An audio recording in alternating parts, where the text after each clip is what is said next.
Jadi ini ada kasus cinta segitiga di Turki yang telah menarik perhatian media massa. Tanpa basa-basi, saya akan ceritakan di sini. Alena Agul adalah seorang gadis berumur 18 tahun yang tinggal di sebuah kota bernama Eder.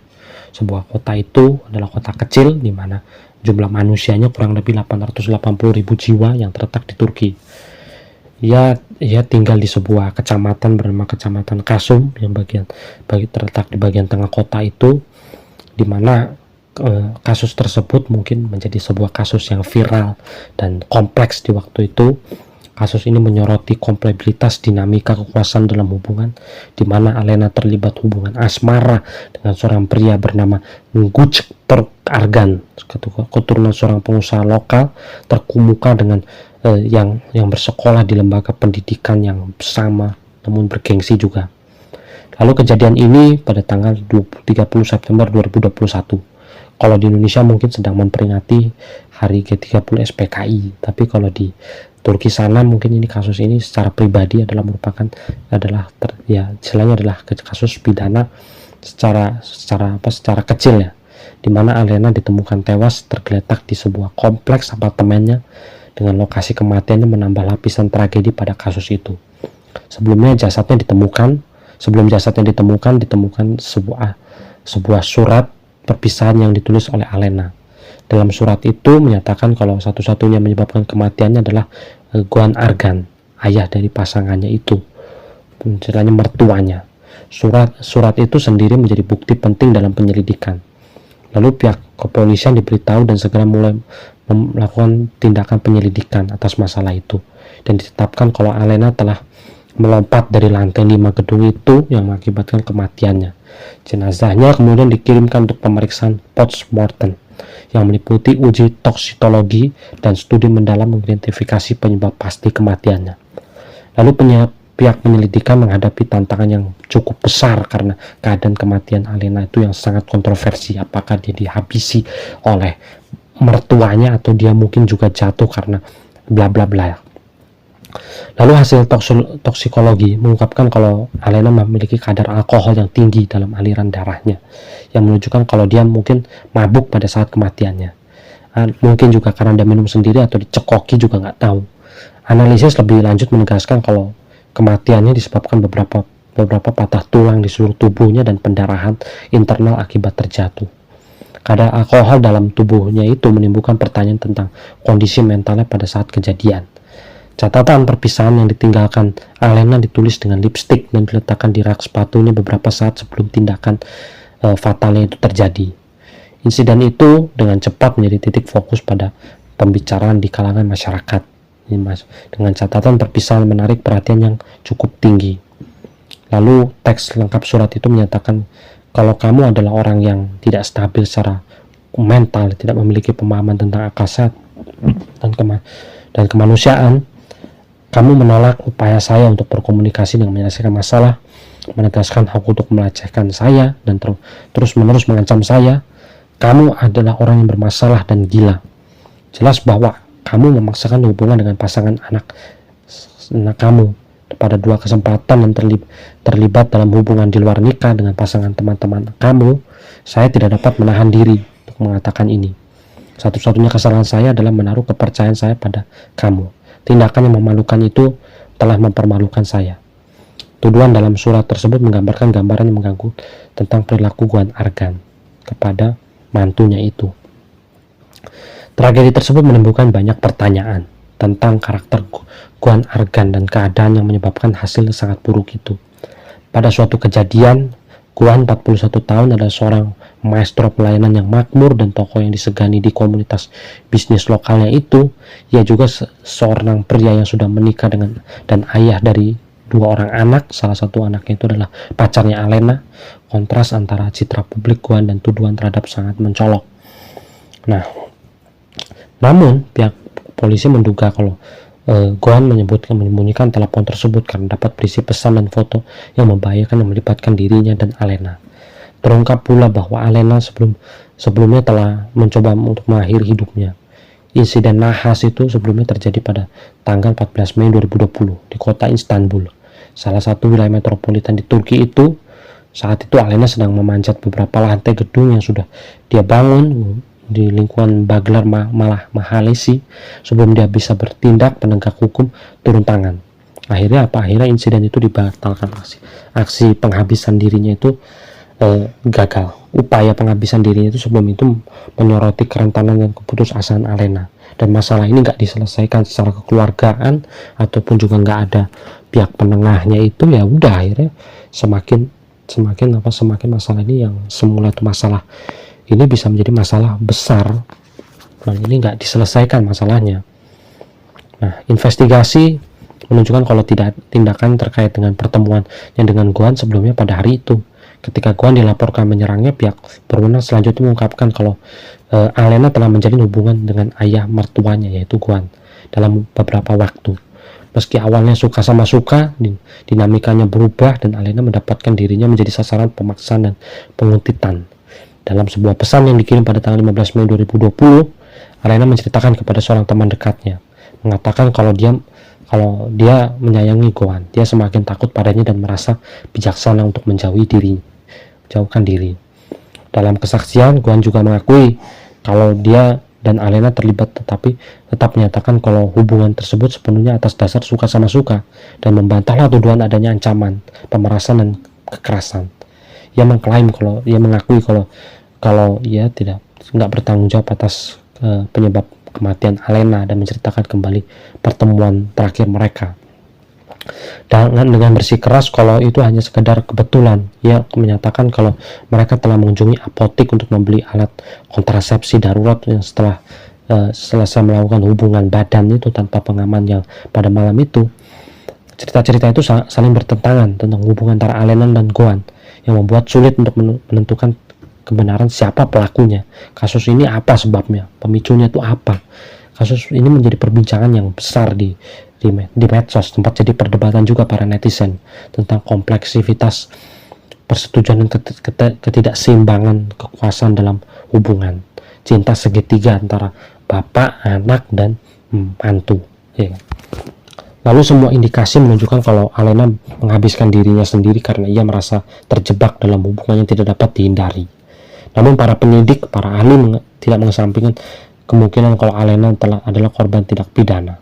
Gak jelasnya seputar keadaan kematian memicu asumsi yang besar, baik dari pihak berwenang maupun dari sebagian besar masyarakat mengikuti kasus itu, menduga kalau Guan atau putranya Gutstrup yang merupakan pacar Alena terlibat dalam kematiannya itu. Banyak yang percaya kalau Alena tidak sengaja menghabisi dirinya sendiri, tetapi didorong keluar dari sebuah gedung dengan adegan yang dibuat agar tampak seperti dia itu seakan-akan dia itu sudah sedang mabuk terus habis itu menghabisinya diri sendiri. Dan ini menjadi sebuah konspirasi sendiri. Konspirasi nggak konsisten. Jenazah Alena dimakamkan sendiri dimakamkan di pemakaman Eder Asri di kota kelahirannya itu. Dalam sebuah pernyataan pers, berita keluarganya dengan keras membantah kalau Alena telah menghabisi dirinya, mengakui kalau ia telah menjadi target kejahatan yang diatur oleh Guan dan Gutstrup. Mereka juga mengungkapkan kesedihan yang mendalam, mencatat kalau tragedi ini menandai peristiwa kedua yang menghancurkan dalam hidup mereka. Setelah kakak laki-laki Alena tenggelam 3 tahun sebelumnya di laut lepas Marmaris, kesedihan keluarga dan keyakinan mereka yang teguh juga pada tindak pidana menambah beban emosional pada kasus ini lagi, ditambah lagi dengan kematian Alena juga membuat bagaimana keluarga merasa terpuruk. 2 anaknya sudah gugur sekaligus. Lalu selama pemeriksaan kepolisian, Guan Argan ditangkap atas dugaan keterlibatan dalam kasus itu. Sementara putranya, Gucci juga ditahan, tetapi dibebaskan gak lama dari kasus itu. Pada sidang di pengadilan, pertama Guan diberikan pembebasan bersyarat. Dengan syarat ia tetap berada di dalam batas kota. Kantor kejaksaan berusaha menentang putusan itu, tetapi banding mereka ditolak. Kelonggaran putusan pengadilan tersebut memicu kemarahan di masyarakat, kemarahan para netizen, semakin memperparah ketidakpercayaan masyarakat pada penegak hukum. Dianggap penegak hukum itu istilahnya nggak kooperatif, nggak melakukan dengan secara efisien, nggak transparan, mungkin juga sudah disogok juga nggak tahu, ya kan? Nah, Lalu Guan secara pribadi, Elena mengakui kalau Guan telah mengintimidasinya berdasarkan penuturan Guan itu sendiri dan mengancam untuk menyakiti secara fisik. Ia juga mengatakan kalau ia menerima pesan audio dari Elena melalui WA pada tanggal 29 September 2021, sehari sebelum tragedi itu, di mana Elena menyatakan kalau dirinya itu sudah hampir menyerah, frustasi, dan bermaksud untuk melaporkan Guan kepada polisi. Namun Elena tidak pernah sampai kantor polisi dan ditemukan beberapa jam kemudian. Diduga telah melompat dari gedung atau mungkin juga sudah dicorokin oleh Guan sendiri, juga nggak tahu. Rekaman audio tersebut kemudian ditinjau oleh pihak kepolisian dan ditambah ke kumpulan bukti yang semakin kuat. Isi pesan audio tersebut memberikan wawasan penting tentang kondisi pikiran Elena dan niatnya. Sementara itu, Sirhut mengatakan, pihak kepolisian juga mengatakan kalau Guan terus-menerus mengejar Elena, mendorongnya untuk mencari perlindungan di rumahnya pada beberapa kesempatan.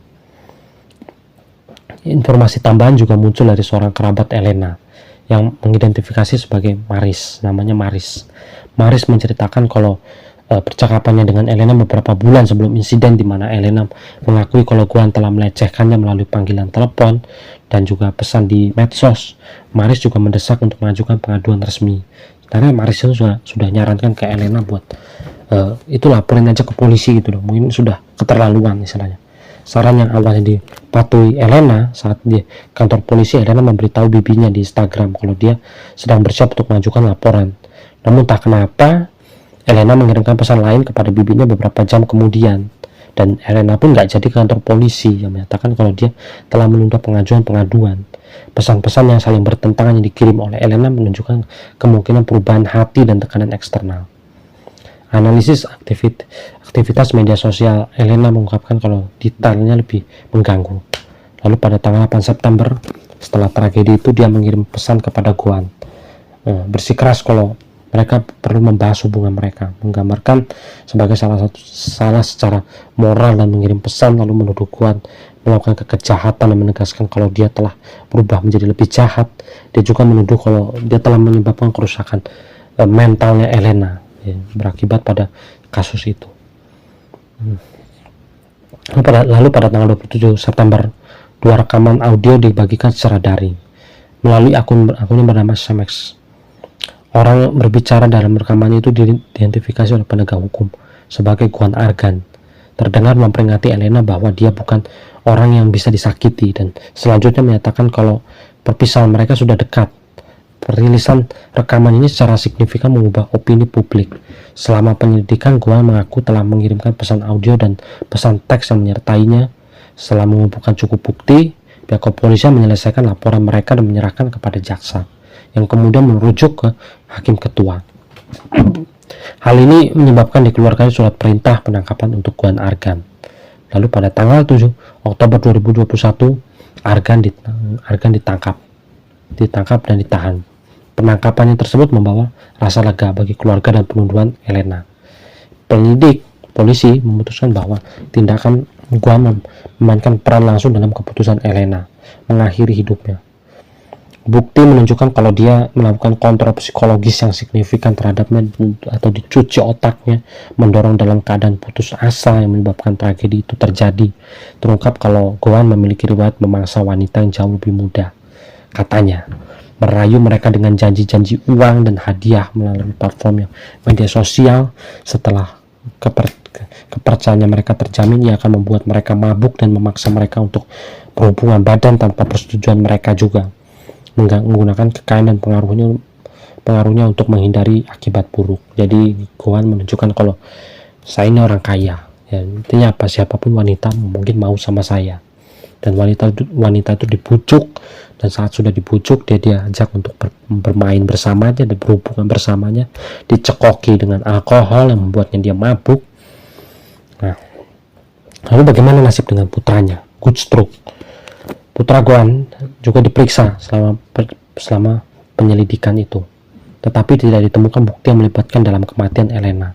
Dalam sebuah pernyataan, Guts mengungkapkan kalau rasa jijiknya terhadap bapaknya, sikapnya bapaknya yang parlente itu dia nggak suka.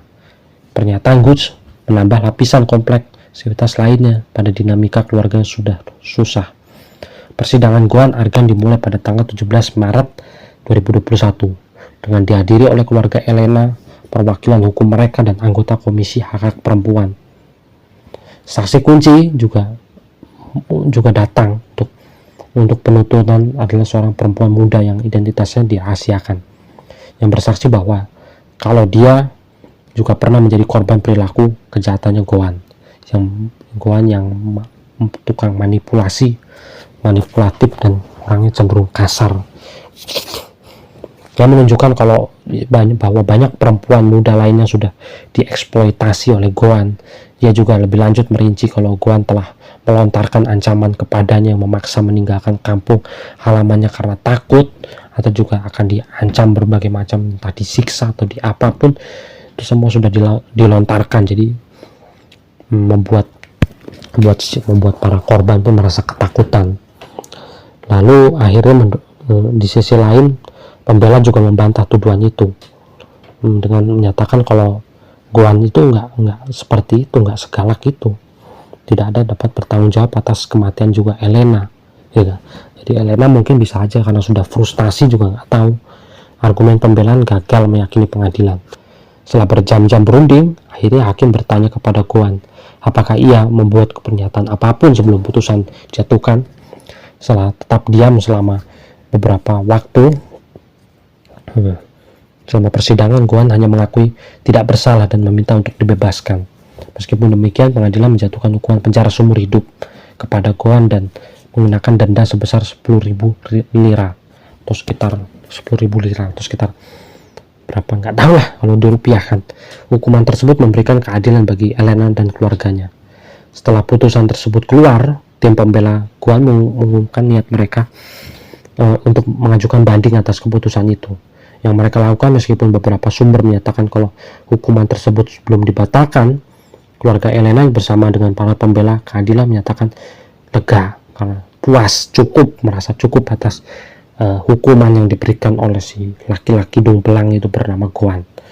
Pihak berwenang mengeluarkan seruan publik yang mendesak para korban Guan lainnya untuk maju memberikan penuturan kalau mereka sudah diapa-apain sama Guan sebelum itu. Hukumannya, meskipun penyidik resmi menyimpulkan kalau kematian Elena adalah akibat menghilangkan nyawanya sendiri, bahwa pengamat tetap tidak yakin, berspekulasi kalau keadaan tersebut mungkin telah direkayasa agar tampaknya seperti itu. Ada kecurigaan yang masih ada mengenai keterlibatan Gutstrup. Meskipun ia dibebaskan selama penyidikan, kurangnya bukti pasti menimbulkan keraguan dan spekulasi yang terus berlanjut. Penegak hukum sejak saat itu menanggapi kasus itu harus segera ditutup agar nggak menimbulkan kontroversi lagi. Kasus tersebut menimbulkan pertanyaan penting tentang kompleksitas penyidikan kasus yang melibatkan dugaan pemaksaan dan manipulasi. Pertanyaan yang masih ada dalam seputar kematian Elena menggarisbawahi tantangan yang dihadapi dalam menuntut kasus semacam itu. Kasus menjadi pengingat yang jelas tentang pengingat yang jelas tentang konsekuensi yang menghancurkan dari kekerasan dalam rumah tangga dan pentingnya mendukung para korban. Ya, memang masih bersifat kontradiktif ya, antara Elena mungkin juga karena dirinya mau sendiri atau mungkin karena frustasi, juga nggak tahu. Ini hanya berdasarkan hasil penuturan dari berbagai saksi mata aja. Selengkapnya mungkin kasus ini sudah ditutup dan sudah tidak berlaku lagi. Terima kasih sudah menonton dan jangan lupa like, subscribe, komen, dan juga memberikan tanggapan penting untuk kemajuan channel ini agar apa ada yang salah bisa direvisi. Oke?